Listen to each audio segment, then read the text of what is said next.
Good afternoon. My name is Niko House, host of the political radio show Mikasa Sukasa, and I urge you all to join our One Follow, $1 campaign, where we empower political journalists by sending a message to the establishment that we will not be putting up with their nonsense and their lies anymore. We've already reached our goal of 500. Our goal was 500 for the month, but now it's became 500 a week. So we've extended our goal to 1,000. I hope that you all can help us reach that by the end of July. It would be absolutely amazing. It would be a huge statement to the establishment and a testament into how much the people believe and will support their independent journalists. All the links will be provided below. So, after watching things unfold with Jordan over the last couple of days, and kind of like observing what people thought and how people would defend this nonsense, it's not like all like horrible, and for the most part I haven't seen anybody attack Jared per se, but once again, just like with the situation with myself, with HA, and with Tim, people just defend nonsense when it comes to Jordan because of Standing Rock and because of Flint. Now, if you don't know the background of the story, Jordan Chariton was in Miami. He posted a picture of him drinking, and Jared, the lead attorney in the DNC Fraud Suit, took exception to that. Now, it's not for the reason that you think, because I, of all people, I know that as journalists we need a break. It gets stressful, and I think it's important that we self-care, if you will. However, that's not the issue. The issue is that when Jared asked why wasn't Jordan covering certain aspects of the lawsuit, for example, Seth Rich's murder is still unsolved. Another example, Sean Lucas's murder, because right now we have no idea what it is. It's not a suicide.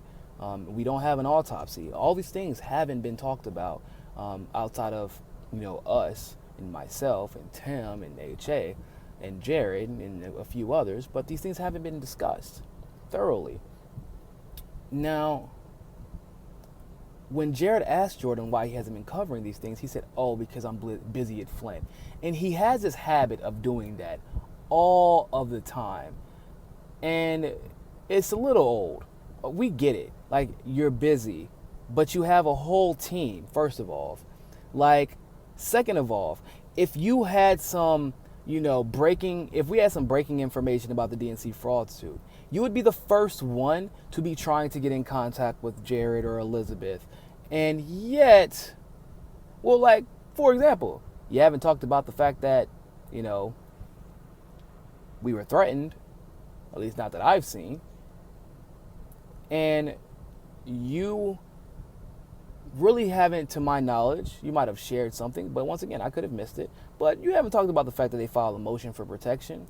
But if there was like a breaking motion, like, oh, we're going to proceed with the case, you'd be the first one to call them. So it's a little bit irritating when I read, I didn't hear this from other people, I read Jordan talking about, I know this is hard for people to get, but I'm just a really busy person. So now you're too busy for Jared. When he asked you to cover a very important part of the suit, you're talking about a potential witness in the case, and then a DNC process server who is dead now, or the DNC fraud suit process server who is dead now, and we still haven't been able to solve his murder, nor have we've been able to get an autopsy. And these things aren't important to you, because you can't toe the line with these issues. You need to make a stance that this needs to be reconciled and needs to be reconciled immediately. So don't pretend to be high and mighty. Like, the situation in Flint is more important than people being murdered in cold blood to prevent certain politicians, potentially or allegedly, from being held accountable. Okay? What's happening in Flint is because of this situation. The reason we have this fraud suit is so that we don't have to deal with a Flint water crisis. Do you get what I'm saying, ladies and gentlemen?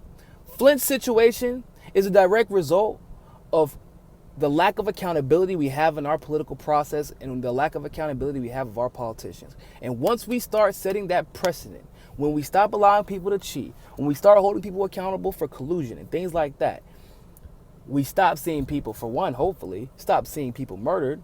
We get accountability. And then we start seeing other things take place, which will ultimately allow for the right politician to take office. And when the wrong politician take office, we can hold them to the standard that we need to. But for Jordan to pretend that he was busy, and he didn't say he was busy. I mean, I'm not saying he has to tell his business, but I mean, you posted that you were in Miami. So you're not stupid.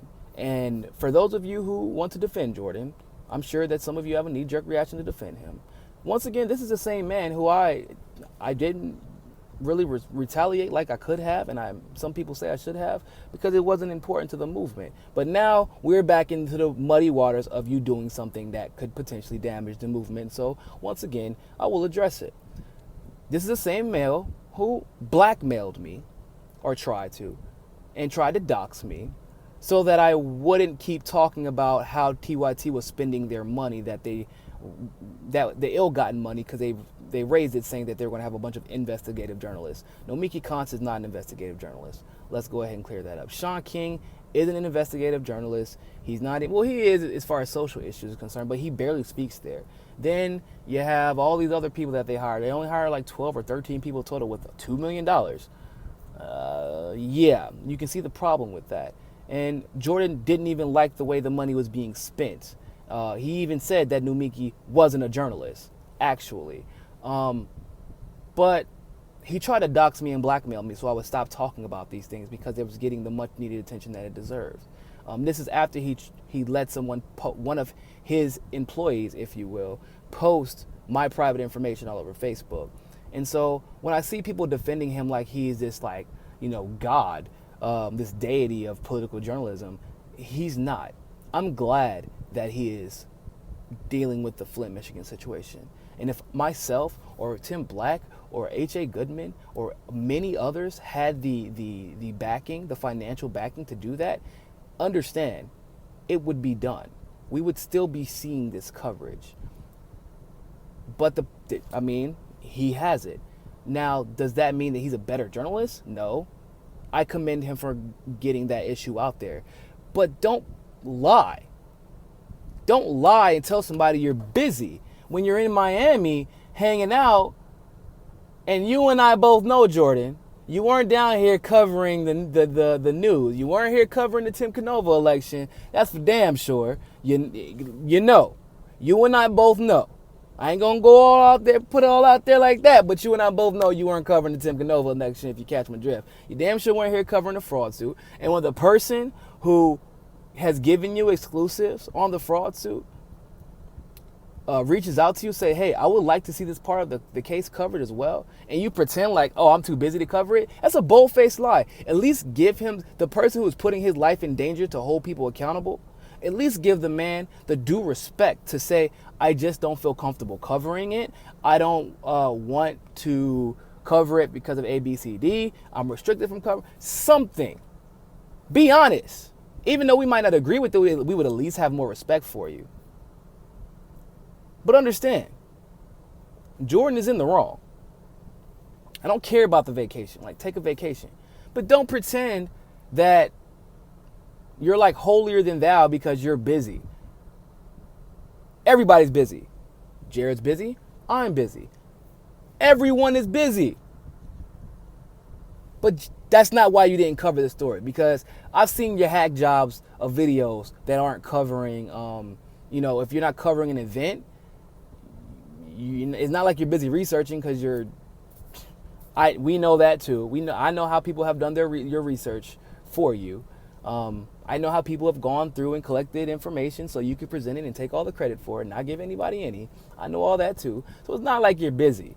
You're not that busy that you can't do a 10-minute video and a couple of hours of research to bring attention to these issues and use the platform instead of the one you try to use to tear other independent journalists down.